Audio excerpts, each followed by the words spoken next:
Smile. Okay, let's just.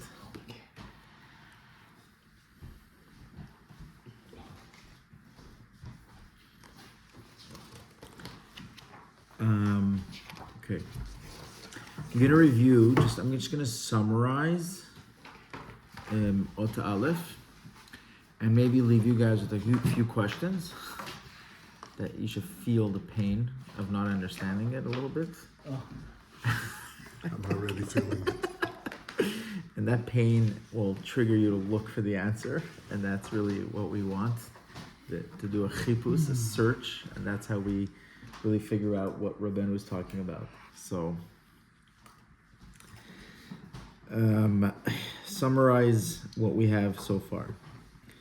Rabbeinu introduces a piece of Zohar, which is not just Zohar, one can say that this is the heart of the Zohar, the Idro Rabbah.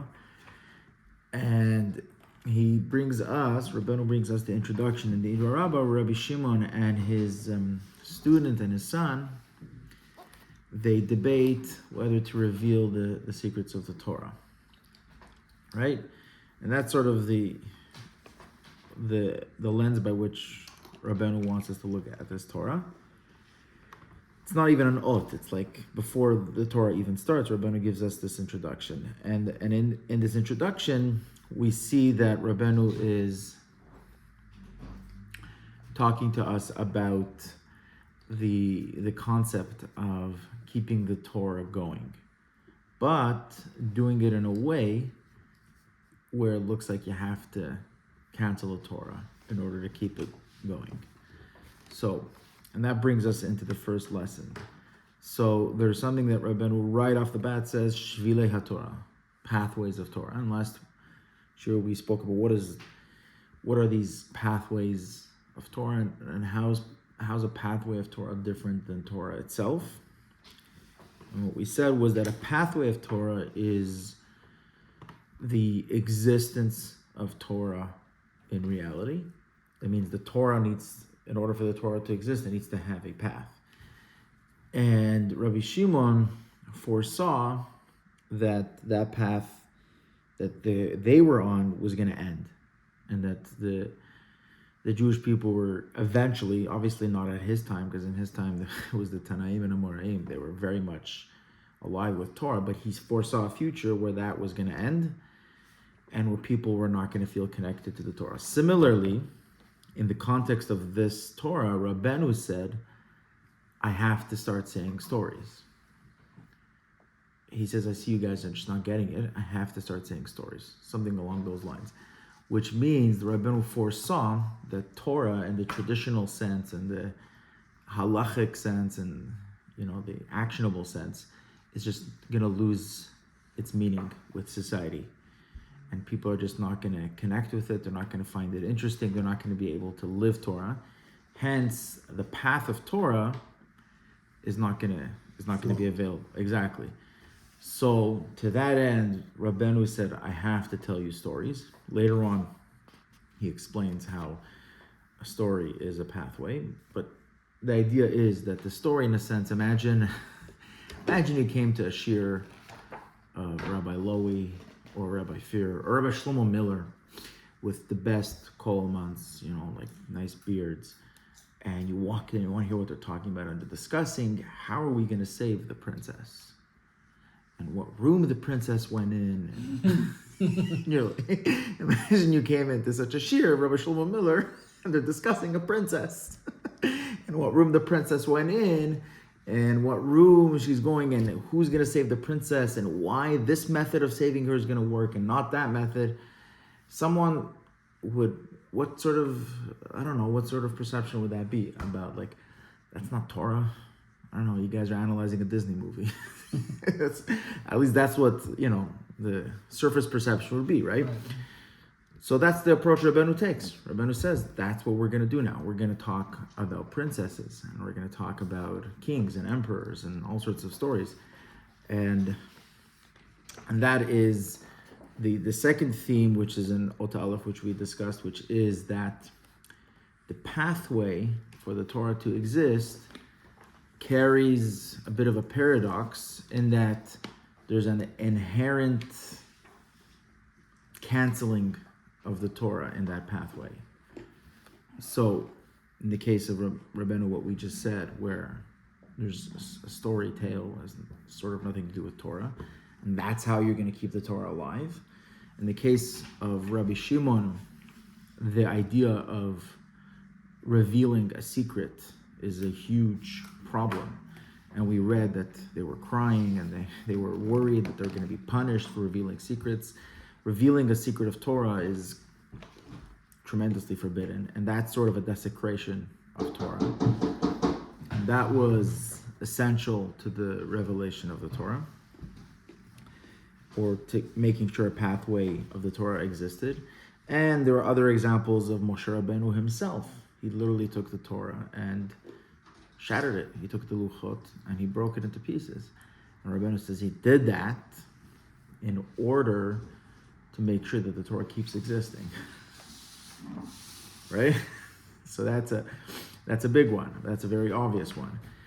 And then we have the other two examples he brings, that there were two instances in the time of the Gemara where Rav Ashi and Rabbi, they also foresaw that the Torah learning that they had would cease to exist, so they decided to document it. And documenting Torah shebe'al peh is forbidden. So in all these cases we see in Ot Aleph, to summarize, that there has to be these great individuals. They all foresaw that in order for us to have access to the Torah, to connect to the Torah, to feel the Torah, they had to do something radical and keep the Torah alive. But Rabbeinu says to do this, they had to be able to contemplate deeply. I mean, they didn't just pull this out of their sleeve. Didn't figure out. Moshe Rabbeinu didn't just figure out in 1 second to shatter the Luchot. And in the case of Rabbi Shimon, they had to have a deep contemplation to understand that this is necessary, right? It's not a simple conclusion. So that's the word hitbonenut. The word hitbonenut means a contemplation. To be able to understand what to do. Give you an example of hitbonenut in our lives. I've often encountered a situation where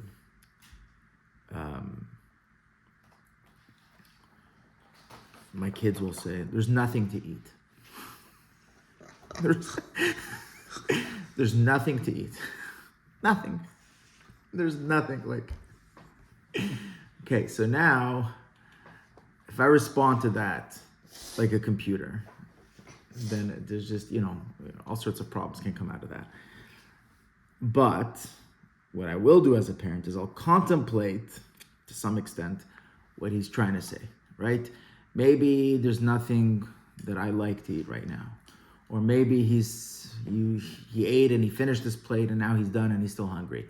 But it's obviously what I have to utilize is a part of my intelligence that looks beyond what I see. So that's a very basic level of contemplation, right?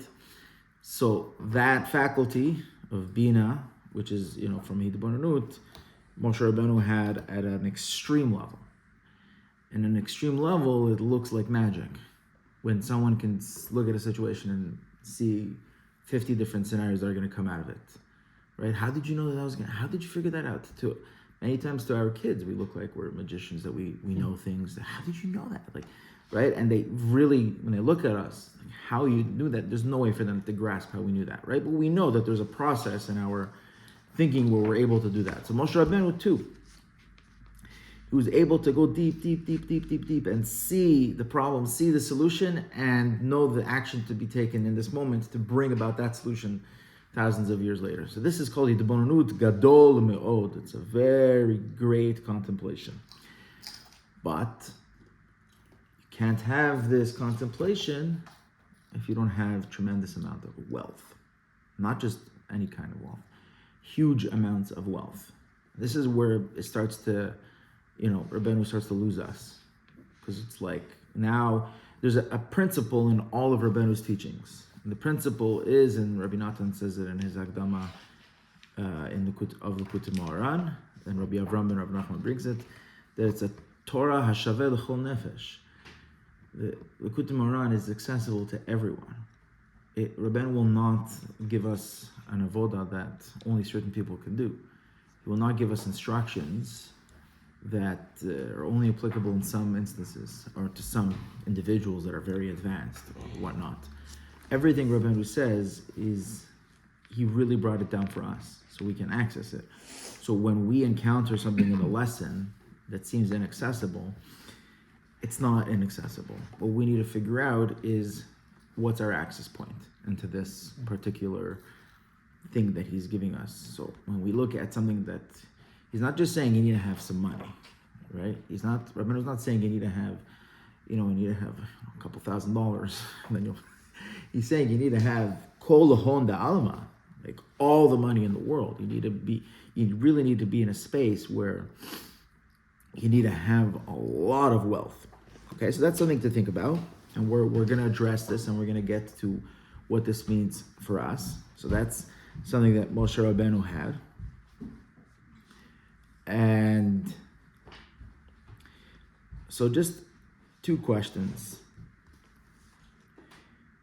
I have that we will eventually get to, but maybe if this gets the gears going. My first question is, Moshe Rabbeinu had wealth, and that's how he was able to... Where did Moshe Rabbeinu get his wealth from? From the shavings of the sapphire, the Unsapir, right? Sapphire of which luchot? Of the second luchot. Yeah, so he became wealthy after he broke the luchot. Right? But Rabbeinu is telling us that his decision to break the luchot came from a place of hitbonenut. And a place of hitbonenut is predicated on wealth. So his decision to break the luchot comes from a place where Moshe Rabbeinu was already wealthy. He already had that faculty of wealth in his mind, and as a result, he had the ability to contemplate deeply and come to the conclusion that he had to shatter the luchot. Yet, Rabbeinu says here that his wealth came from the second luchot. So if we just look at this simply linear, we know that there's a problem here. He seemingly did. The question arises is where, number one, how did he have hitbonenut and ashirut before he had the ashirut? That's basically the question. How did Moshe Rabbeinu have wealth when we know the wealth only came after he shattered? Okay? There's an answer to this. And it's an important answer because the answer will inform us a lot about wealth and inform us about the different decision-making processes that are involved and the evolution of Moshe Rabbeinu and how he went from there to there to there. So I think we should just sit on this question because there's a very good answer to this. And it goes deep into the... Okay. I have maybe like a not so deep answer. You have a direction? Maybe. Yeah. I mean, as we see in other cases, Moshe Rabbeinu is different. And you're asking, how could he have been, because he didn't have the physical wealth yet that we're talking about, at least it seems that it's physical so far in the way Rabbeinu is talking about it, but that's not taking into consideration that Moshe Rabbeinu went up on Har Sinai, and that is where he received everything that he received face to face with Hashem, so to speak, in a way that nobody else did. So what I'm saying, I guess, is that there's room, I think, to say that maybe Moshe Rabbeinu was the exception. Maybe he had spiritual wealth instead of... But Reb Nachman does mention him, I guess, amongst the wealthy. So I think later, but the answer, both of you are in the right direction, based on what I've... And the answer, what we really want to know, this is not about solving a riddle. What we want to know is, we want to understand what happened there. We want to understand what he had access to, why he changed, and why he still needs to have more wealth in order to keep going in the process. We want to just break that down to understand how it relates to us. That's what we want. So yeah, let's say he got wealth from Hashem, but let's get a little more insight into that so we can understand how to bring that into our world. That's more of the direction I was going to. But before we go into that, to answer that, we'll have to have a little more knowledge of the rest of the Torah. But I'd say it's good. Like, who was it? One of Rabbenu's students came to him and asked him about Likutei Moharan, about a lesson. And Rabbenu said, you should read until you have a question, and then keep reading until you have an answer. So he told him that's how to learn, right? So the question, just what questions do is they push us into a place of looking for an answer, because naturally we're not comfortable being in a space of things not making sense. So we dig and we search for an answer, and that's very effective when it comes to Likutei Moharan. Second question. This one is a little more abstract, so bear with me. If I told you that in order you bought a new bookshelf from IKEA, okay? IKEA. You know, these are Billy's? Are they the Billy's? You bought a bookshelf from IKEA, and I said you want to build a bookshelf from IKEA. Okay, you need to understand how to do it, right? So how are we going to figure out how to build a bookshelf from IKEA? When you build it, then you'll know how to build it. Does that make sense? Yeah. It makes sense. You have But you understand why it doesn't make sense? Before understanding why it does you make have sense. the sheet. No, so I don't have the instructions. I'm telling you, when it's built, you'll understand the instructions. So now telling that to someone who is not built and doesn't have the instructions is useless. Right. Right? I see this in the Torah right in the first line. What does it say here? It says, Da, sheyesh shvilei haTorah, sheyesh bahem itbonut gadol meod. What did we say? We said that the contemplation, okay? Moshe Rabbeinu had to contemplate what path, he had to contemplate what is the path for the Torah to keep existing. Rabbeinu says that the contemplation is in the path.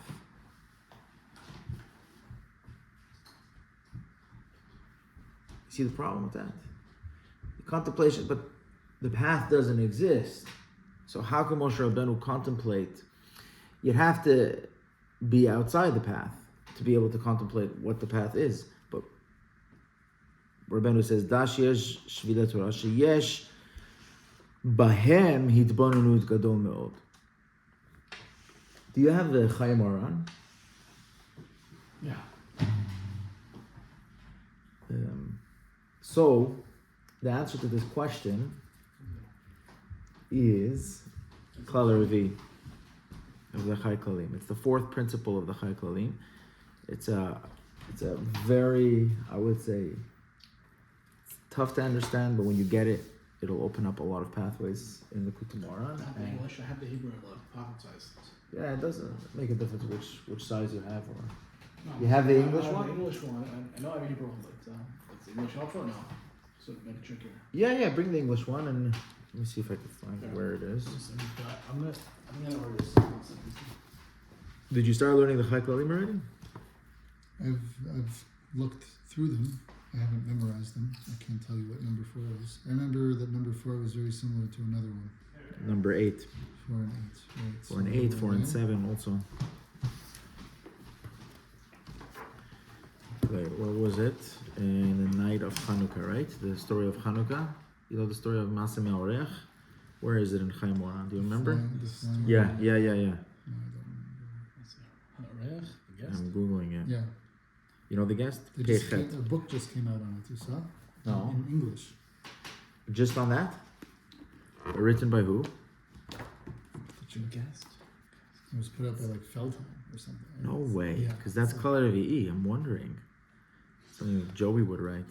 Joey. It wasn't him. Here. Perfect timing because the story takes place in the first night of Hanukkah.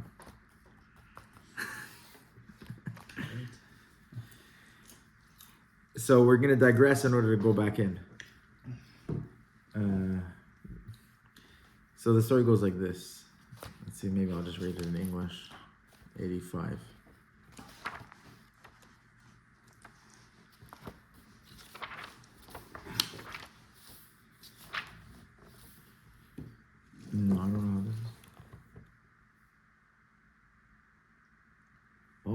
Leventer. Oh, Kivak. These Kivak. Oh, Based on Kivaks, yeah, probably. very nice. It's 1808. Fell time. This is what they're advertising. Moshe Wow. Rabbeinu Hanukkah. Flying with the tzaddik. Wow. So you'll see that why it needs a whole book on it.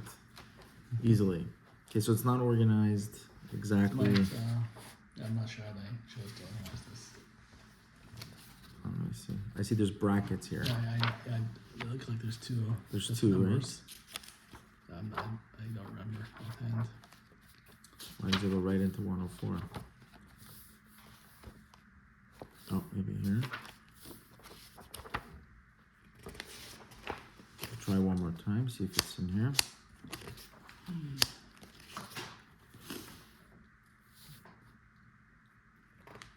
Here. Yeah, okay. Yeah.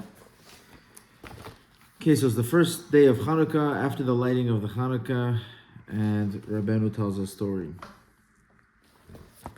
that there was a visitor who came to a house and asked the Baal Bayit, the head of the house, what do you make a living? So he says, I don't have a fixed living, says the host, but the world provides me with what I need to live. So the guest asked him, what do you learn? The host answered him, and they continued talking together until they were talking in real earnest, heart to heart. The conversation evolved into an emotional one. The host began to feel a tremendous longing and yearning to know how to reach a certain level of holiness. I will learn with you, said the guest. He didn't say anything. He just felt longing, and the guest said, I will learn with you. The host was surprised, and he started thinking, perhaps this isn't a human being at all. Is what? Perhaps this isn't a human being. Oh. But he looked again, and he saw that he was talking to him normally, like a human being. But immediately afterward, he felt a strong sense of faith, and he resolved to believe in him. He started calling him my teacher, and said to him, first of all, I would like to request that you teach me how I should conduct myself with due respect for beings like you. Not, I need scarcely add, that I could really detract from your true glory, meticulously as they should be in these matters. That is why I want you to teach me how to behave with due respect. Okay, so for following here, so the host has a visitor, and he starts to realize that this visitor, through discussion and as the evening progresses, this visitor is someone very special. And so he understood that he wanted to learn how to talk to him and how to deal with him. And he said this because I'm worried that I might disrespect you, because I don't know how to behave with you, so I want you to teach me how to... Who the host? Yeah, the host is telling the guest, I'm worried that I'm going to disrespect you, so just teach me how to behave towards you, so I don't disrespect you. It sounded like it wasn't just a Talmud Chacham, it sounded like it was a Malach or a Yeah, Levy, he said something that's not from this world, not a human being, right? Yeah, Malach in disguise. So he answered, for the moment, I don't have time. Another time I will come to you and I will teach you this. Right now I must go away from here. Well, I also need to learn from you about this, said the host. How far do I have to go? I have to go when I accompany you on your way, as the host is bound to do when his guests depart. There's a halacha, right? You have to walk with the guests. So how do I depart? Till outside the entrance. Important line. Till outside the entrance. Ad achara petach. A good way to understand this, that obviously we're talking, the guest is Rabbeinu. I guess himself is Yeah, the guest is to be understood as Rabbeinu, and how, and the petach, I heard, what was the petach from Rabbi Zon? So the petach is like Likutei Moharan, right? The Petach is the entrance into Likutei Moharan. There's a few different ways to understand the Petach, but let's keep going. Well, also need to learn from this. So he says until outside the entrance. The host began to think to himself, how can I go out with him? He wants to go with him.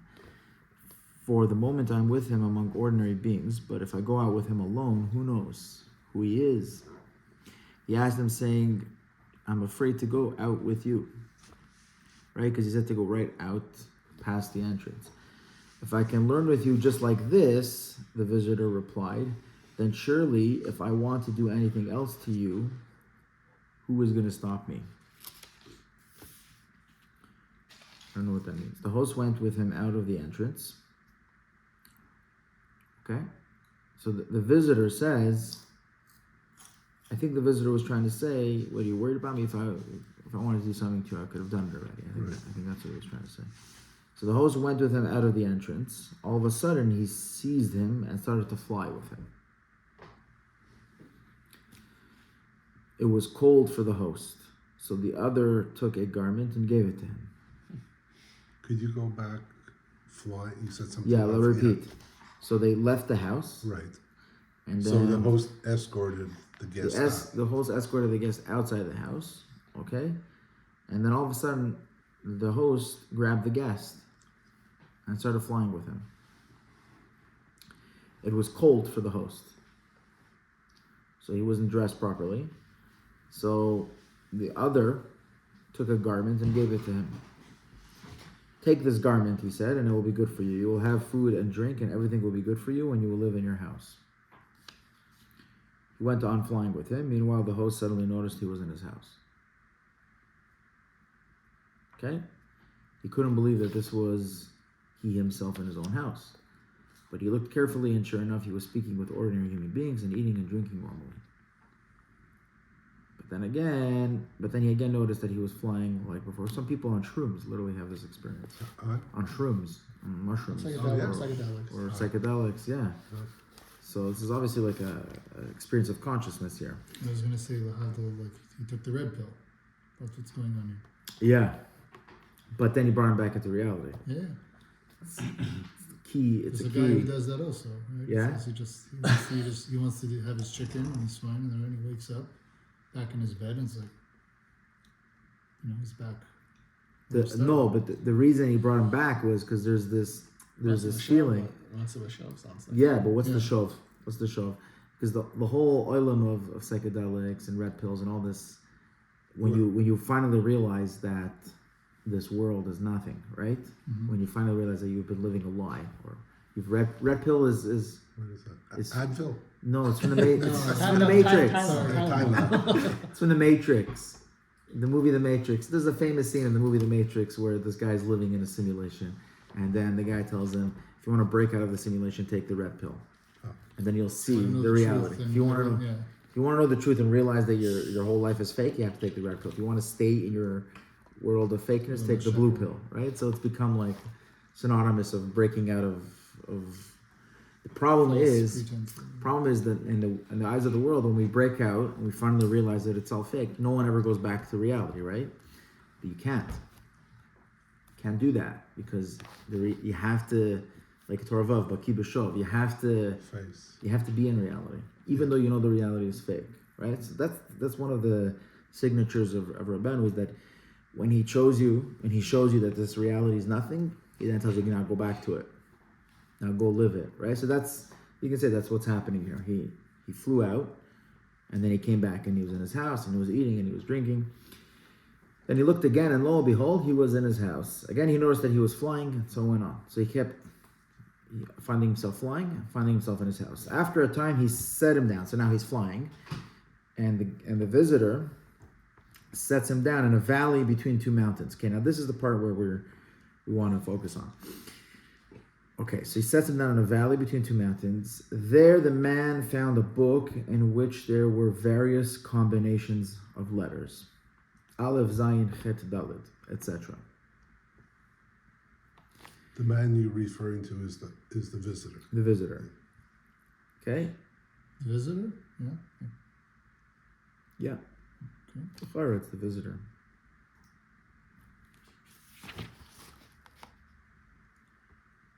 אחר כך הוריד אותו בין שני הרים בגיא ומצא שם ספר. Horido to. He put him down. Yeah. Sounds like the host. visitor put the host down. And then the host found the book. Yeah, you're right. Sounds like. Yeah. So Yeah. the host found the book. The host found the book. They're the man. Yeah, you see he adds words here. So the host. Okay. And now inside the book, there were drawings of various vessels. And inside the vessels were letters. Okay? Also, inside the vessels were the letters belonging to the vessels, i.e., through these vessels, it was possible to make the vessels themselves. Okay, let's read that again. גם היה בתוך הכלים אותיות של הכלים, שיכולים לעשות על ידם אלו הכלים. So there are vessels. And the vessels were made with letters. But the letters that the vessels were made from were inside the vessel. So was it pre-made? If you think of this physically, it's not going to make sense. That's the key here. So it's okay, let's finish. Then the man had a tremendous desire to study the book. But then he noticed that he was in his house. He took another look and he was in the valley. He decided to ascend the mountain in case he could find some kind of habitation there. When he came to the mountain, he saw a tree of gold standing there with golden branches. Hanging from the branches were vessels like those drawn in the book. And inside the vessels were other vessels through which these vessels could be made.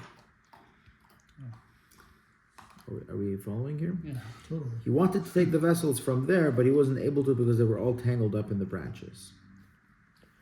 Meanwhile, he noticed he was in his house. It was something extraordinary for him. How was it that one moment he could be here and the next moment he could be there? He wanted to speak about it to other human beings, but how can one explain something incredible like this to other people? They would find it hard to believe. At this moment, he looked through his window and saw the same visitor. He started begging him to come in, but the visitor said, "I don't have time. I'm on my way to you." This in itself is something amazing to me, said the man. "I'm right here. What do you mean you're on your way to me?" He answered him, "As soon as you showed yourself willing to go with me and accompany me beyond the entrance, I took the neshama from you and gave it a garment from the lower Garden of Eden. The nefesh ruach, spirit, remains with you. This is why when you attach your thought to that place, you are there. And when you draw the radiance of that place over to yourself, then when you return here, you are here. I do not know from which world he is, but this much is certain, he is from a world of good. So far it is not finished, it is not completed." Okay. So, the fourth principle is this piece here of the kelim. Okay, so these vessels, the kelim, are vessels. Now, the principle is like this.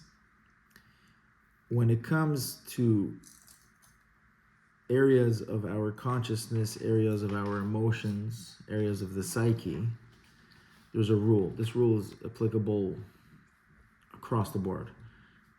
Right now we're looking at it from Likutei Moharan, but it's applicable in Kabbalah, Arizal, any other abstract way of thinking. This is the rule. The rule is, because that world is not a world of separation, right? When we're going into a world of abstract, everything, the separation is in us. We're categorizing things in order to understand them, but they're not separate. In the physical world, the instructions to build the IKEA bookshelf is separate. And the pieces are separate, and I need to compile it. In the spiritual world, it's not separate. Okay, I'll tell you what that means. When we look at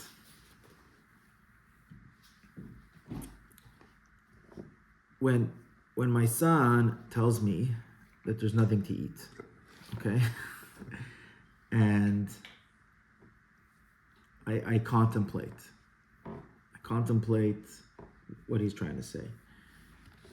In that moment, I'm contemplating so that I can solve the problem. Right? I'm not trying to contemplate. I'm contemplating to figure out how to get through the evening or whatever it is. So when Moshe Rabbeinu is contemplating, he's not contemplating as a means to bring the Torah into existence. He's not trying to solve a problem. He's not contemplating as a means to fix a problem. The means, which is the contemplation, is the solution. That means him contemplating is the end game. By Moshe Rabbeinu contemplating, he's contemplating for the sake of contemplating, and that brings about a pathway of Torah. Does that make sense? The journey is the goal. The journey is the goal. Simple way That type to of- say it. It's that, but you see it in the Torah. So he's saying that this also. So this is. So we spoke about Klal Shishi last time, right? We spoke about the sixth principle. The sixth principle in the Chai Kalim is the Zelu Matzeh, which is everything we read, everything that we read in Likutei Moharan, or every other thing that exists, has a mirror existence, has a mimicked existence. That means there's contemplation. There's two versions of contemplation. There's the proper version, and then there's the evil version of it, or the mimicked version of it. Wealth. There's two types of wealth. There is the proper wealth, and then there's the mimicked wealth. And the difference between these ones and these ones are in the inherent nature of it. Meaning, mimicry, at least the way Rabbi Avram brings it, is he uses the term of a monkey. Right? A monkey mimics you. What's the difference? Right? We said that if you pour yourself a glass of water to drink, you're not pouring yourself a glass of water. You're just drinking. And this is just stuff you do to drink. If a monkey pours a glass of water, he's not drinking. He's pouring a glass. He's doing this, right? So he's mimicking. So the difference is in the essence. That means when we do something that's right, it's the essential way of doing it. When you mimic it, it's just a copy, and it's an outside version of it. It's a fake version of it, and it's not the essential way of doing it. So when Harvard University announces, what was this studio they announced yesterday? They had a thingy in the Senate, and what did the lady ask? She asked, is it okay to It's calling for the genocide of Jews. Considered acceptable- harassment. Yeah, considered harassment and acceptable behavior, under your rules or whatever. So she started saying, it depends on the context, right? So, stupid answer, okay? But the idea that something depends on the context is very important, right? But she was using that idea in a mimicry way. She doesn't, right? Everyone knows this, right? She doesn't actually care about the context. Given their history of not caring about the context, we know that you don't actually care about the context, right? But this time it's obvious. But usually evil is more successful in it. Evil knows how to mimic really well. We can't even tell it's evil because they use the same language, they use the same principles, but they're not actually doing it. They don't actually care about the Well, look context. how many people are taken by it. And Well, because now it's the a contrast difference is so obvious, but to us. they were doing this forever. Right. No one realized it. Now the contrast, we had a drop of revelations, now we see it happening. But that's the principle of Zelu Madzeh. Zelu Madzeh means that everything we learn has an evil presentation of it, which looks the same. So in the case of Hitbonenut, in the case of contemplation, there's two types of contemplation. There's the proper contemplation, and then there's the improper contemplation. Proper contemplation is contemplation as an end. That means the space of contemplation is its own space. Improper contemplation is contemplation as a means. They look the same. Both people are contemplating.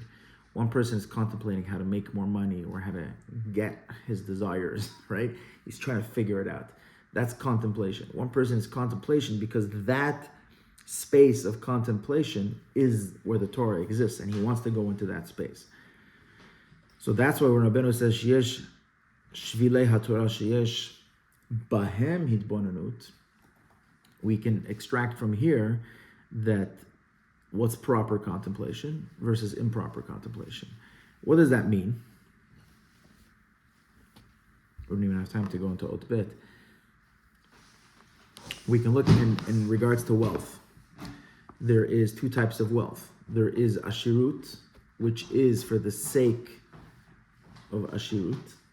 So now, what do you think? What is the proper ashirut? According to what Rabbeinu wrote here, very simple. What's the purpose of ashirut? To bring forth Torah. Torah. Hidbonenut, right? So that means ashirut here, the proper way of ashirut is when, now we're flipping it. The proper ashirut is ashirut as a means, not as an end. Yes, that's what Rabbeinu says. Ashirut is a means. Yeah. Right. Yeah? That means I'm getting rich so I can get to the Torah. Right? So what will be the mimicry of that? Ashirut doesn't end. Right? In and of itself, yeah. And Ashirut doesn't end in and of itself. That means that I'm getting rich and that's the goal. What's the nafkamina? The nafkamina is the Ashirut and Hidbonenut are linked. What does that mean? So if you have Ashirut as a means, it takes you to Hidbonenut. Right? I'm getting rich, like Moshe Rabbeinu. I'm getting rich so I can get to this place of contemplation. Right? So Ashirut brings to Hidbonenut. The reverse is the other way around. I'm contemplating so I can get to Ashirut. Yes? Mm-hmm. Follow? Mm-hmm. So what it means for us, as an example, because I want to at least touch on one nekuda here in Ot Bet. In Ot Bet, did any of you have a chance to read it a little bit? Mm-hmm. In Ot Bet, he says that, so we said that to get to this place of contemplation, you need to have a prerequisite of wealth.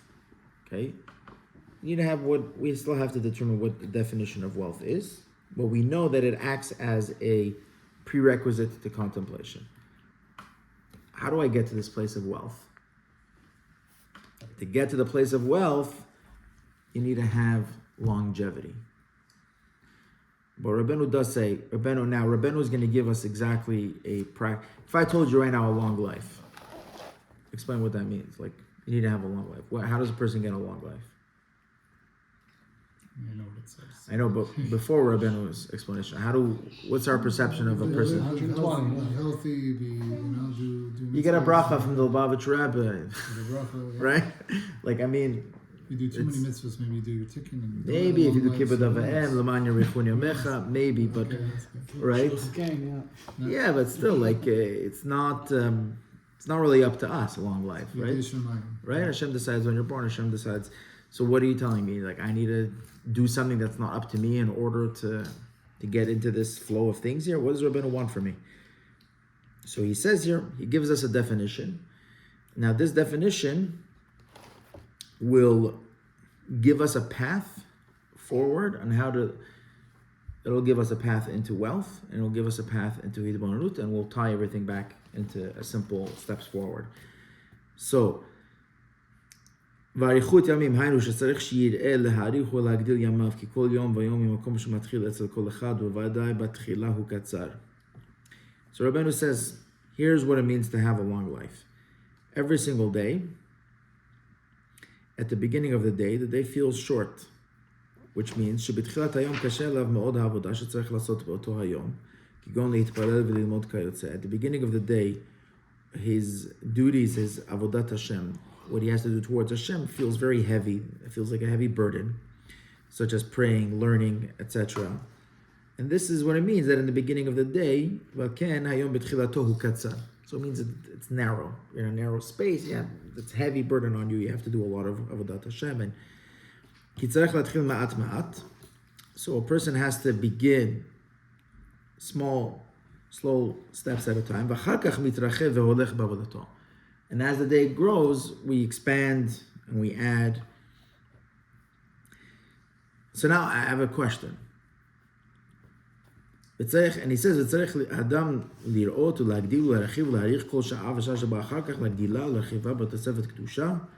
a person should look to add, to increase every hour, to add more and more and increase the size of the kedusha that he has in the day.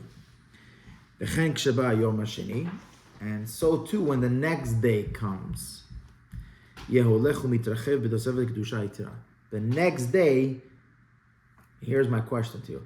So the next day should have what? How do you read that line? Translate that line to me.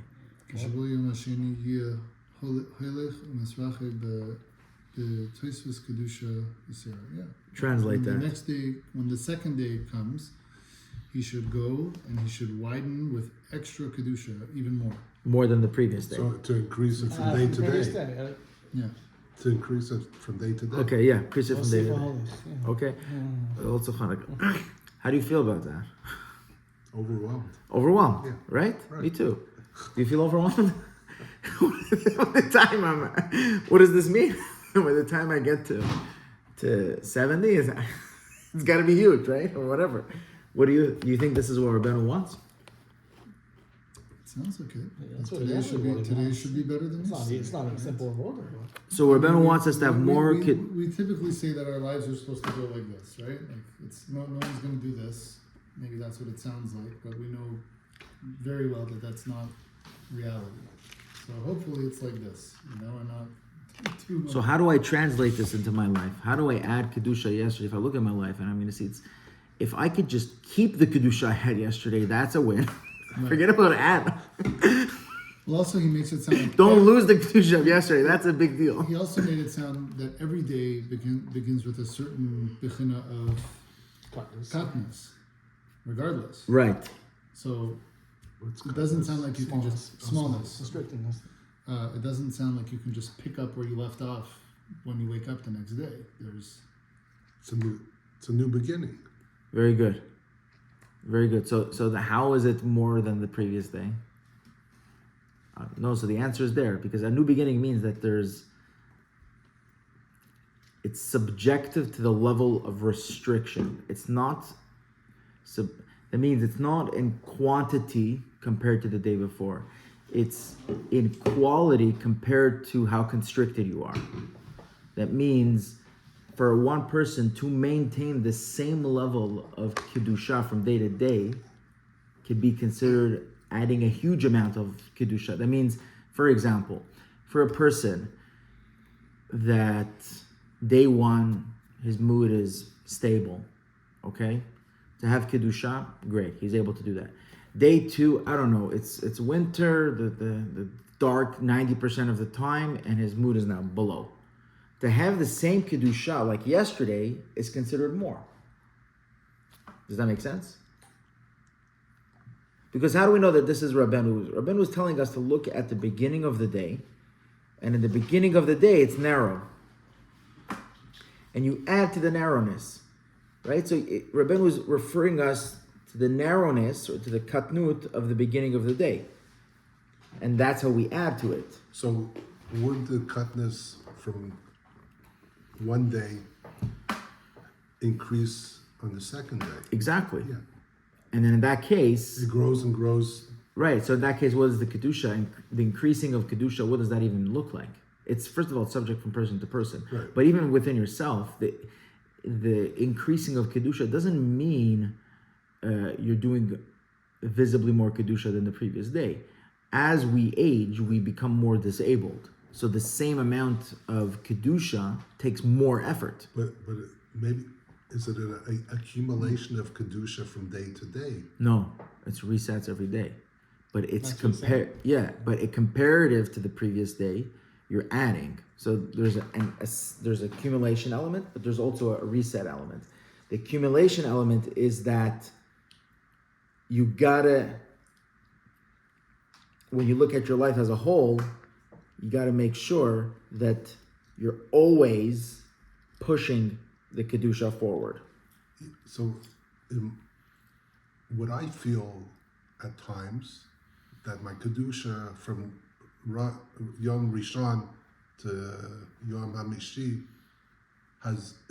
is enormous. Like I really feel More and more. more. How do you feel that? Is there, would someone on the outside see that? Necessarily? I don't advertise. I don't Forget know. about advertising, but does it look like, forget about advertising, does it look like that? Or is I don't see. how do you measure that? Just from the inside, like You feel it more. yeah, the contentment and the roughness. Yeah. I don't know. That's me. I mean, Tosefet Kedusha Yetera. That's the key here. The Tosefet is a very subjective term, which means that you're adding Kedusha, that a person looks at himself and sees the level of tsar that he's in. Tsar, not tsar. The narrowness that he's in. And the Kedusha needs to be added. If you're on day 2, your narrowness is narrower than day 1, then the effort of day 1 applied to day 2 is an increase. Yeah? Does that make sense? Mm-hmm. That means if Chaz v'Chalil, a person has sick, to do the same thing he did when he was healthy requires, it's called an addition, right? But even if he did less, right? If you look at a person who's had Kedusha, that means, let's just say he davened, he went to a minyan, and he brachot, he did Birkat HaMazon, he ate, he sat properly, he did beautiful. The next day he's sick, he can't move out of bed. He barely put on his tefillin. He barely eked out a Shema. Birkat HaMazon, he did the abridged version, and he barely made it through, he missed Mincha, So you look at that and you say his Kedusha level went down. right. But it did not, right? You understand why it did not? But why are we presuming that a person gets weaker day by day? What do you mean? And what does that mean? Physically. What do you mean? Okay, physically weaker today. If you look at it, if you look at the whole life of a person. Okay. If you look at the whole life, we're not talking about within the day. We're talking about but the whole life of a there's person. also- It goes down, right? Although so if it peaks, Certain- let's say Physically, for a for number of years sure. it goes up, and then maybe then it goes down. But physically, you could make that argument. Spiritually, is that the case? I would hope not. I don't know. I think if a I person think grows, most people are holier in their old age. yeah, and but I've kosher seen that. yitzro gadol imenu, kosher gadol mechavero yitzro gadol imenu. Also, no. Why were you overwhelmed?